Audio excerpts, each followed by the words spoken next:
Hello, this is Daniel Mart, and today I'm going to be doing another review. This time around, I'm going to be doing a review for Teenage Mutant Ninja Turtles II: Secret of the Ooze. So yeah, and this movie stars Michael Sitzi, Leif Tilden, Ken Scott, Mark Queso, Paige Turco, David Warner, Kevin Clash, Ernie Reyes Jr., and Francisco Chow, and Mark Ginther, and Kurt Bryan. And I believe that's everybody. Toshihiro Obata, Raymond Serra, and Kevin Nash. Oh, Kevin Nash is in this movie. Interesting. So yeah, I believe that's everybody who's actually important. And yeah, before I begin though, 10-second spoiler warning as usual for those who have yet to actually watch this movie and haven't already. Stop the video, go check it out and come back and watch the rest of this review. 10-second spoiler warning as usual, starting now.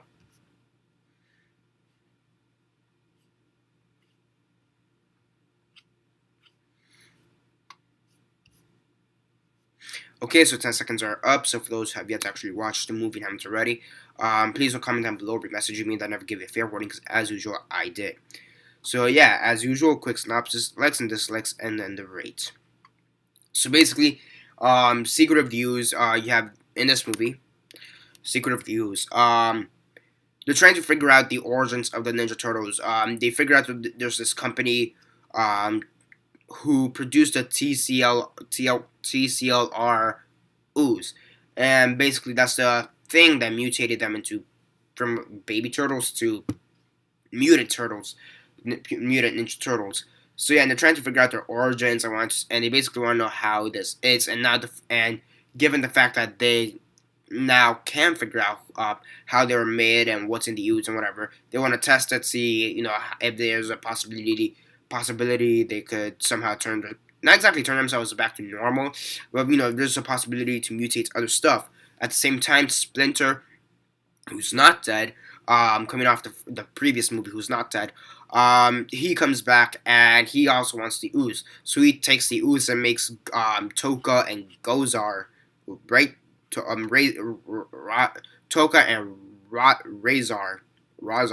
So yeah, and obviously now you have to figure out, now eventually they do figure out that how they're made and exactly what the purpose of the ooze was, and really they were made by accident, which really sucks. Like Donatello, he has like a small scene where he's like all depressed that they were made by accident, and Splinter's like, no, son, you were made because you have a purpose.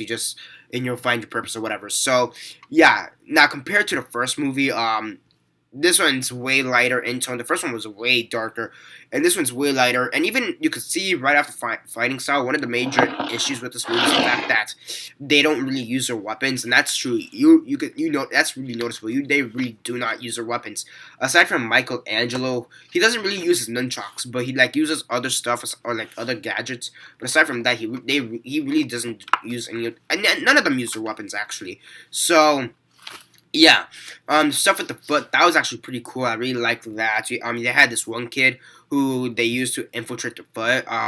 So yeah, I mean, overall, it's really cool. I really liked it. Some of the major issues with this was the fact that the turtles weren't allowed to use their weapons anymore because parents had like a fucking bitch fit when the first movie came out.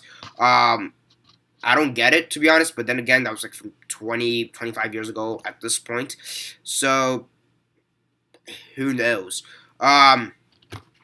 So yeah, the costumes still look great. I'll say that much. The costumes look great, and the action is still good. Despite the fact they're not using their weapons, the action is still good. And I do like how they're trying to figure out their origins. And when they finally do figure it out, they are disappointed, which I kind of expect. However, they are accepting of it, and especially like Splinter in this movie because of how he treats the turtles. It's saying, again, you guys are made for a purpose. You guys have a purpose. I also like how every time he punishes them, he's like, go do like 10 backflips or some shit like that. That was pretty funny, actually. They also changed the actress for April, and for April, the one in the previous movie who was it? Okay, the April in the previous movie was Judy Hogg, Hogg, and the one in this movie is again and the one in this movie was Paige Turco, and I think she did a pretty good job as well as Paige. Honestly, I really didn't notice a difference, to be honest. They both look the same, so I guess good job to costuming, I suppose. So yeah, I mean overall, Paige was pretty good. Not Paige, April was pretty good here. So yeah, I mean, again, and another issue that many people were wondering is why did they use Toka and Razor when they had Bebop and Rocksteady? Who knows? They were funny. I'll say that much. They were pretty funny. Because they were because basically they were like babies.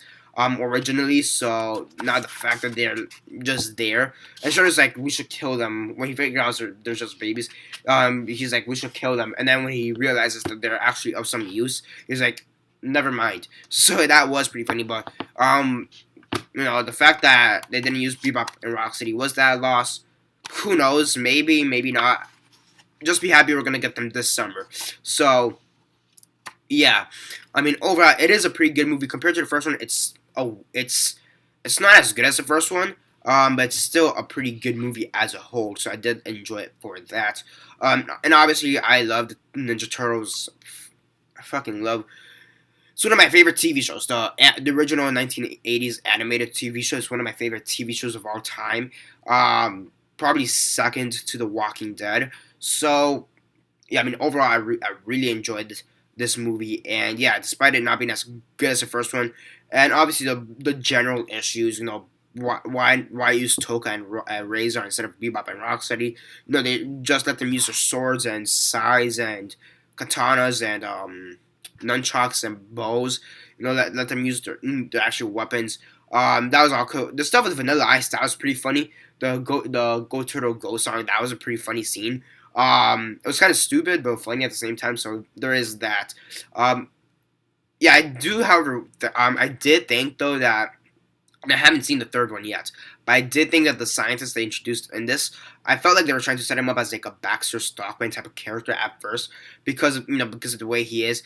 I mean, he accepts the situation of Shredder. He helps out Shredder, and then he at the end he kind of takes the ooze. So yeah, I thought they were maybe touch a fly and become, what was it, Fly Man or whatever, just like Baxter Stockman. That would have made sense, but who knows? Maybe in the third movie.